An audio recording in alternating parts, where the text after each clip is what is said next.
제19장.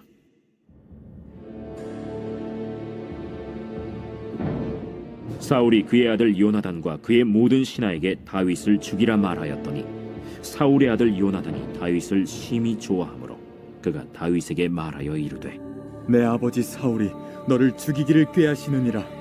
그러므로 이제 청하노니 아침에 조심하여 은밀한 곳에 숨어 있으라. 내가 나가서 내가 있는 들에서 내 아버지 곁에 서서 내 일을 내 아버지와 말하다가 무엇을 보면 내게 알려주리라. 요나단이 그의 아버지 사울에게 다윗을 칭찬하여 이르되 원하건대 왕은 신하 다윗에게 범죄하지 마옵소서. 그는 왕께 득죄하지 아니하였고 그가 왕께 행한 일은 심히 선함이니이다. 그가 자기 생명을 아끼지 아니하고 블레셋 사람을 죽였고 여호와께서는 온 이스라엘을 위하여 큰 구원을 이루셨으므로 왕이 이를 보고 기뻐하셨거늘 어찌 까닭없이 다윗을 죽여 무지한 피를 흘려 범죄하려 하시나이까? 사울이 요나단의 말을 듣고 맹세하되 여호와께서 살아계심을 두고 맹세하거니와 그가 죽임을 당하지 아니하리라.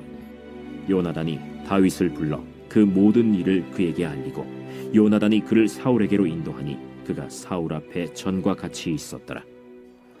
전쟁이 다시 있으므로 다윗이 나가서 블레셋 사람들과 싸워 그들을 크게 쳐 죽이매 그들이 그 앞에서 도망하니라. 사울이 손에 단창을 가지고 그의 집에 앉았을 때 여호와께서 부르시는 악령이 사울에게 접하였으므로 다윗이 손으로 수금을 탈 때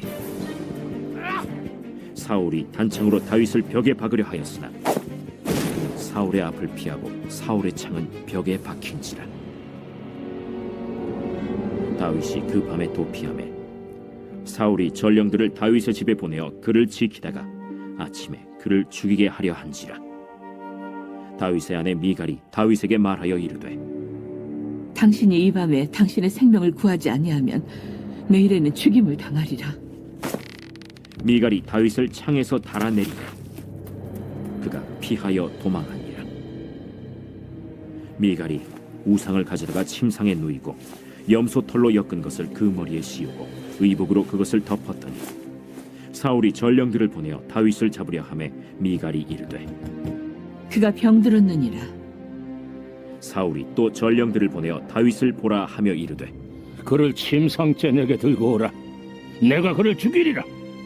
전령들이 들어가 본즉 침상에는 우상이 있고 염소털로 엮은 것이 그 머리에 있었더라. 사울이 미갈에게 이르되 너는 어찌하여 이처럼 나를 속여 내 대적을 놓아 피하게 하였느냐? 그가 내게 이르기를 나를 놓아 가게 하라. 어찌하여 나로 너를 죽이게 하겠느냐 하더이다. 다윗이 도피하여 라마로 가서 사무엘에게로 나아가서 사울이 자기에게 행한 일을 다 전하였고 다윗과 사무엘이 나요스로 가서 살았더라. 어떤 사람이 사울에게 전하여 이르되 다윗이 라마 나요스에 있더이다.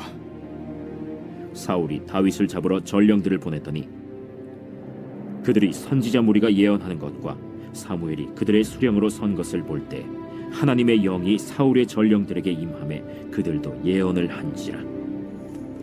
어떤 사람이 그것을 사울에게 알리매 사울이 다른 전령들을 보냈더니 그들도 예언을 했으므로 사울이 세 번째 다시 전령들을 보냈더니 그들도 예언을 한지라. 이에 사울도 라마로 가서 세구에 있는 큰 우물에 도착하여 물어 이르되 사무엘과 다윗이 어디 있느냐? 어떤 사람이 이르되 라마 나요스에 있나이다. 사울이 라마 나요스로 가니라.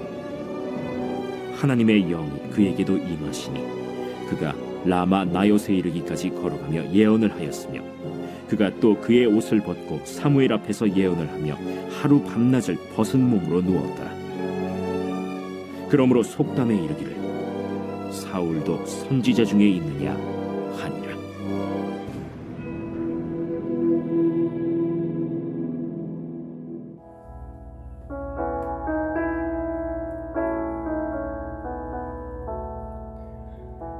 다른 사람의 손을 빌려서 다윗을 죽이려고 했던 사울의 관계가 계속 실패를 합니다. 그러자 이제 사울이 더 이상 자신의 속내를 숨기지 않고 공개적으로 다윗을 죽이려고 명령하기까지 이르게 됩니다.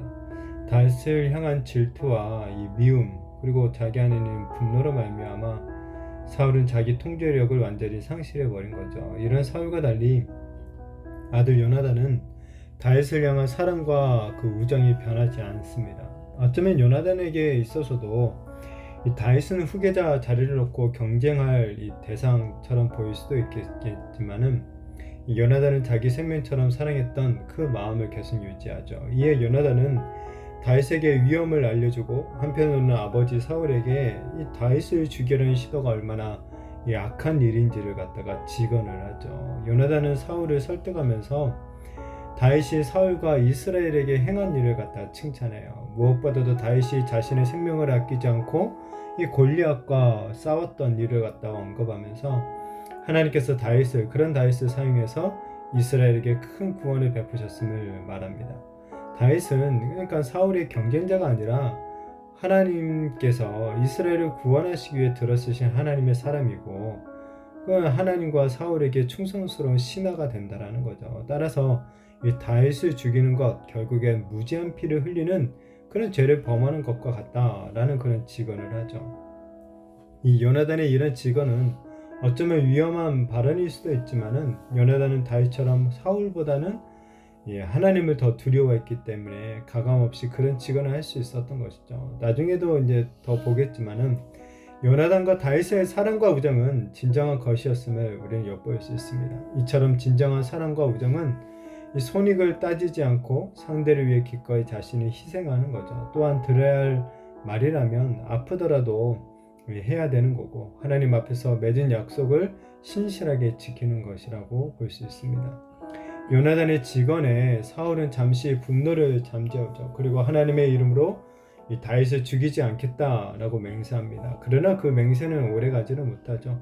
다시 블레셋과의 전쟁이 일자 다윗이 이 군대 장으로 나가서 크게 승리합니다. 다윗이 이렇게 승승장구를 하는 모습에 잠잠했던 사울의 질투, 이 분노가 다시 솟구쳐 오르죠.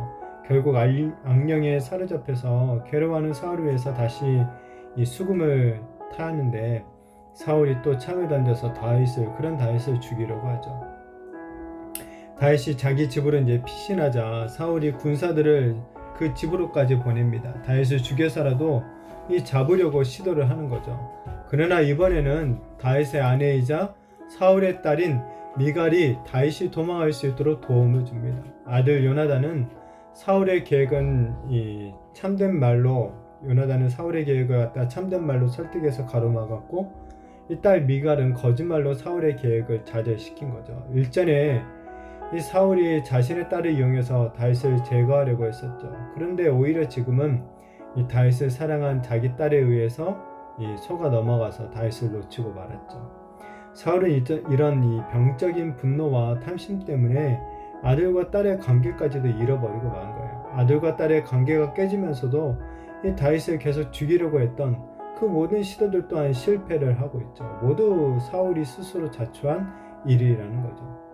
다윗은 그리고 이제 사무엘이 있는 라마로 도망합니다. 다윗이 라마라요스에 있다는 소식을 들은 사울이 또 군대들을 보냅니다. 그렇지만 이번에는 하나님의 영이 이 사울의 이런 전령들에게 임하게 되면서 그게 또 무산이 되죠. 세 차례 거쳐서 군대를 계속 보내지만은 번번이 전령들이 사울이 아닌 하나님의 영에 붙잡혀서 애원하는 자들이 돼요. 결국 보다 못한 사울이 직접 다윗을 잡으러 가죠. 그러나 그도 애원하는 자가 되어버립니다.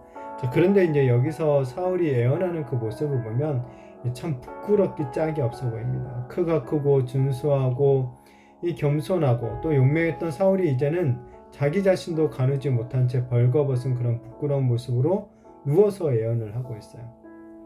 처음에 사울이 하나님의 영에 붙들려서 위대한 이스라엘의 초대왕으로 시작을 했었지만 이제는 하나님의 그 영에 의해서 그의 권력도 권위도 명예도 다 잃고서 이 수치 가운데 끝나가고 있는 것을 보여주죠. 이 사울도 선지자 중에 있느냐라는 이 질문이 나오는데 이 질문 맨 처음에 사울이 왕으로 뽑힐 때 들었던 정말 기대에 찬 그런 질문이었죠. 그런데 지금 나오는 이 질문 똑같은 질문이지만은 조롱이 섞인 모욕과 같은 질문으로 끝나버리고 있죠. 사울의 인생의 끝이 이렇게 너무나도 부끄럽게 끝나가고 있습니다. 이런 질투심, 사울의 이런 질투심, 시간이 흐르면서 증오심으로 변하게 되었죠. 그리고 증오심을 방치하자 그것의 지배를 받게 되었음을 보겠습니다. 이 사람을 향한 미움이 극에 달하면 나중에 부끄러움마저도 느끼지 못하는 지경에 이를 수 있는 거죠. 예수님께서는 형제를 미워하는 자마다 살인하는 자와 같다라는 그런 말씀하셨죠. 실제로 이 칼을 가지고 형제를 죽인 것은 아니지만 살인의 근본 원인이 바로 미움에 있기 때문에 결국 같은 죄라는 거죠. 바르게는 우리 안에 있는 이 다른 사람을 향한 어떤 미움, 이런 미움들을 버리고 우리가 주님의 말씀에 따라 원수까지라도 사랑할 수 있는 그런 사람들이 되어지기를 바랍니다. 왜냐하면 원수와도 같았던 우리들을 먼저 사랑하셨던 그 주님의 사랑을 우리가 받았기에 우리도 이제 그 사랑을 실천하며 살아가는 정말 주님의 참된 제자들이 되는 저와 우리 성도님들이 되시기를 예수님의 이름으로 축복합니다.